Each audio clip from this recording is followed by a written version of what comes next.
这个女人嫁给了一个只在床上交流的机器人老公，两人结婚1年，形同陌路。可当她弄丢3000万的婚戒时，男人却甩手又给了她5000万和5栋别墅，并警告她，只要不出轨，3个亿的戒指都随便买。而这一切都要从1年前那场荒唐的闪婚说起。注意看，这个女人叫温莹。1年前，她和一个只见过一面的男人领了证。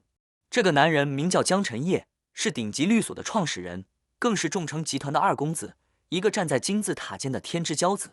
然而，这场在外人看来门不当户不对的婚姻，却是一场绝对保密的隐婚。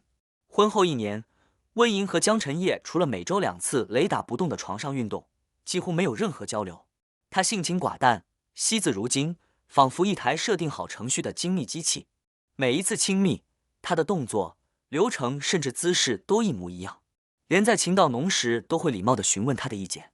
温莹时常怀疑自己是不是嫁给了一个没有感情的人工智能，但这种互不打扰、互不相爱的半熟婚姻，两人都乐在其中。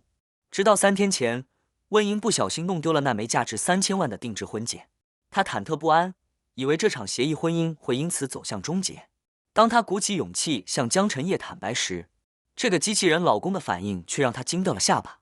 他非但没有生气，反而轻描淡写地问她是想买回原来那款，还是换个新的。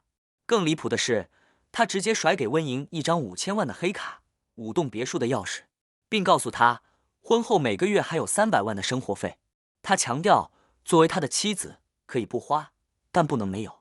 只要温莹不给他戴绿帽子，别说3000万，就是3个亿的戒指也随便他买。这番操作让温莹彻底懵了，她第一次意识到自己这个不熟的老公财力远超她的想象。第2天，温莹照常去众诚集团上班，在这里，她只是一个普通的小设计师，没人知道她就是老板的弟媳。同事们正激动地讨论着集团传说中的二公子江晨烨今天会来公司视察。看着身边犯花痴的同事，温莹内心毫无波澜，毕竟她早上刚从那个男人的床上下来。在电梯里，同事好奇地问他，像江晨烨这种完美到没有缺点的男人，上帝究竟为他关上了哪扇窗？温莹不屑地表示，没有缺点就意味着无趣。可谁也没想到，电梯门一打开，那个无趣的本尊正一脸冰霜地站在门外。办公室里，江晨烨把温莹堵在墙角，冷冷地质问他自己是否真的很无趣。他逼近的呼吸和强大的气场，让温莹第一次感到这个机器人老公似乎有了人的情绪。而另一边，江晨烨也正为自己反常的情绪而烦躁。他向哥哥坦白，自己因为童年时母亲的背叛，早已不相信爱情，更不会对任何女人动心。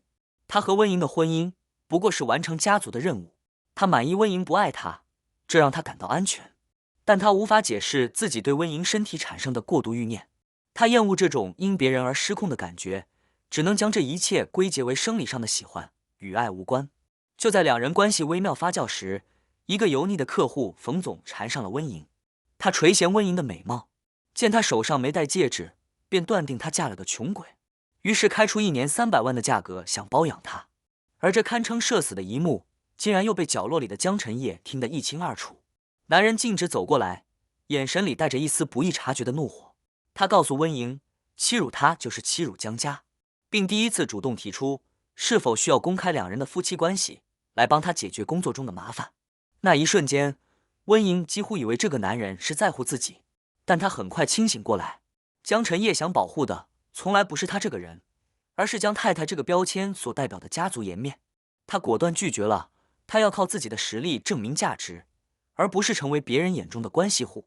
然而，温莹坚守的独立和自尊，似乎并没能换来对等的尊重。当他回到家，却从管家准备送去干洗的西装上，发现了一枚不属于自己的口红印。那个声称绝不爱上任何女人，并只要求妻子忠诚的男人，自己却率先背叛了婚姻吗？这个冰冷的机器人到底还藏着多少秘密？